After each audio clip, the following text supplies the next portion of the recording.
All right. Hey, Harry, lovely to see you. I would love to kind of have you share a little bit more about what you do, and how, yeah, just tell me more about yourself. Yeah, Yasmine, it's always a pleasure connecting with you. I'm currently in India. I am running several businesses in India and around Singapore and London. I majorly do sushi, a brand called Sushi and More in India. And I also am the India representative of Kikoman, which is all-purpose naturally brewed soy sauce out of Japan with a legacy of 350 years. And yeah, I also run a kind of social venture called Dr. Smart Money, which is trying to get children to learn about financial literacy skills early. All right, amazing. So when we first got to working together, tell me a bit more in terms of what you were struggling with. As you know, Yasmine, you worked with many entrepreneurs, and it's always about the gap between potential and self-doubt, maybe. Mhm. And I think, one of the things I felt working with you was, you're the kind of, cheerleader. And, what I felt was that you were able to expand my doubt into potential, if you know what I mean. I think we all recognize that we all have potential, but somehow we need people to kind of open up the heart and the brain and the horizon. And I think I've become much more confident, despite a lot of challenges that obviously happen in the entrepreneurial journey. So I think you were able to open up that sort of horizons for us, and be, and it's a conversation with myself as well as with somebody like you who's kind of drawing out the conversation that you're having with yourself. Yeah, 100%. And we also looked at like a couple of key fundamental systems that were like in terms of what needed to be in place to kind of bridge that gap, because when the brain wanders, the brain can go in all directions. And when we can start to like look at things in terms of like diving into certain areas one at a time, it becomes a lot easier, right? Right. So I thought maybe because you have a couple of different things, like you're working on, we might want to just dive in and kind of give people a bit of context of where you were. And maybe the first one can be with regards to like Sushi and More. So Yeah. when we started working together, where were you with Sushi and More? I believe you had like 6 restaurants at the time. Yeah. So, I mean, this was around the time, I would think, of the pandemic, and it's a relatively tough time for all of us. But as you know, we're all human beings who like good food anyway. And I think one of the things that Sushi and More was trying to do was to kind of understand that it is possible to grow, and it's possible to kind of imagine something that is already working, but to be able to understand that you need the right team and the focus, as well as finding the right kind of, investor or potential investor to be able to take the business to another level. So I think there's really 3 things. One is sort of understanding the challenges, focusing on, the systems to make sure that, the team is very much aligned to the bigger potential. And I think the third thing is to be able to sort of say, well, we've come so far, why can't we take it to the next level? So it's more back to what I was saying about, this confidence, this sort of, self-doubt, as well as understanding that the market of India is huge, and therefore that story could be a much bigger play than oneself limiting thoughts were at that time. Yeah, 100%. And like when we're having the limiting thoughts, and I'm not going to go into more depth in terms of what you were having, then it becomes like the vortex and we get swallowed into it, right? And when we shifted that narrative, where is Sushi and More today? Yeah, so now we were actually doing very well. We had about 11 stores, and we did 120,000 meals last year. So we kind of doubled the business. Regret to say, unfortunately, that one of the stores, kind of chain stores that we were in, went bankrupt. So we lost 5 stores in the last month or so. Oh, But that's cool. yeah, but actually, because of the sort of training, working with you, that sort of thing, I felt we can actually handle it. And I think sometimes you have to, what is it called? Before you need to jump, you have to kind of come down. And I think we're there, and I think I'm better able to deal with issues, not so emotionally, but more practically. And I think, yeah, all of those systems and even our team are aligned that, we've lost a few people because of this sort of, temporary challenge. But I think I'm more relaxed and more focused. And a lot of people would say, how can you be so relaxed when, you've lost half of your stores? But, in a country like India, which is expanding, the world's largest economy, I feel that, we were down a little bit, but I think the potential is there to do 200 stores in India, which is exciting. Yeah, it's amazing. Because when you first worked together, you wouldn't even say those words. And now you're talking about 200 stores and realizing that it is possible. And you're also able to do it as well. Yeah. Right. I think we need to all understand that, the horizon is bigger than you can imagine. And a third voice in you who's, experienced, shall we say, inspiring and leading different people like me, I think it's very helpful.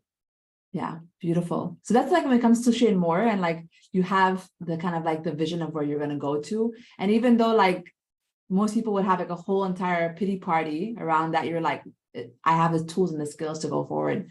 So then like looking at Kikoman, right? Because when you got into Kikoman, Kikoman was just entering into India. Tell us more in terms of what was happening in India. Kikoman came. So, I mean, Kikoman's journey has been, since I became the Indian representative 2 years ago or so, it's really come a long way. Because most people thought that the perception of soya sauce was that, it's something from Japan, it's actually only for Japanese food. But because it's a pure and natural all-purpose seasoning, you can use it for anything, including Chinese or Pan-Asian dishes, which is really now the boom in India. So I think what we worked on was the sort of, and I still have it, is the sort of the narrative of changing the narrative. I mean, we understood it, but to be able to put it into words and to be able to convince the other person through these words, these narratives, I think was really, really helpful for us to get a little bit of focus to tell the story of how it could be of benefit to each and every one of the customers who we approach. And I think it's just accelerating now after 2 years.